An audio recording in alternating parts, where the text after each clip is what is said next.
എല്ലാവർക്കും നമസ്കാരം. ഇന്ന് എന്തൊക്കെ കാര്യങ്ങളാണ് ഏഞ്ചൽസിന് നിങ്ങളോട് പറയാനുള്ളത് എന്ന് നമുക്ക് നോക്കാം. 2 കാർഡ്സ് എടുക്കാം.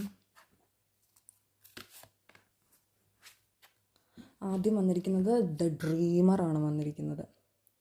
നിങ്ങളുടെ ഡ്രീംസിനെ ഫോളോ ചെയ്യാനാണ് യൂണിവേഴ്സ് പറഞ്ഞിരിക്കുന്നത്, ഏഞ്ചൽസ് നിങ്ങളോട് പറഞ്ഞിരിക്കുന്നത്. അപ്പോൾ അൺഎക്സ്പെക്റ്റഡ് ആയിട്ടുള്ള ഒരുപാട് അവസരങ്ങൾ നിങ്ങളുടെ ലൈഫിലോട്ട് വരുന്നുണ്ട്. അപ്പോൾ നിങ്ങൾ വിശ്വാസത്തോടെ നിങ്ങളുടെ ഡ്രീംസുമായിട്ട് മുന്നോട്ട് പോവുക എന്നുള്ളതാണ് ഇവിടെ പറഞ്ഞിരിക്കുന്നത്. ഫൂൾ കാർഡാണിത്. അടുത്തത് ക്വീൻ ഓഫ് വാട്ടറാണ് വന്നിരിക്കുന്നത്. നിങ്ങളുടെ റിലേഷൻഷിപ്പ് വേറൊരു ലെവലിലേക്ക് മാറാനായിട്ട് പോവുകയാണ്.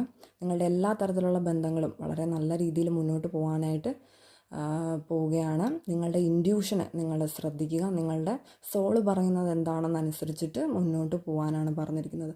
അതുപോലെ തന്നെ ഇവിടെ ശ്രദ്ധിക്കേണ്ട ഒരു കാര്യം, നിങ്ങൾ മറ്റുള്ളവർക്ക് കൂടുതൽ പ്രാധാന്യം നൽകുമ്പോഴും നിങ്ങൾ മറന്നു പോകാതിരിക്കാൻ ശ്രദ്ധിക്കുക എന്നുള്ള സന്ദേശവും കൂടെ ഇവിടെ പറയുന്നുണ്ട്.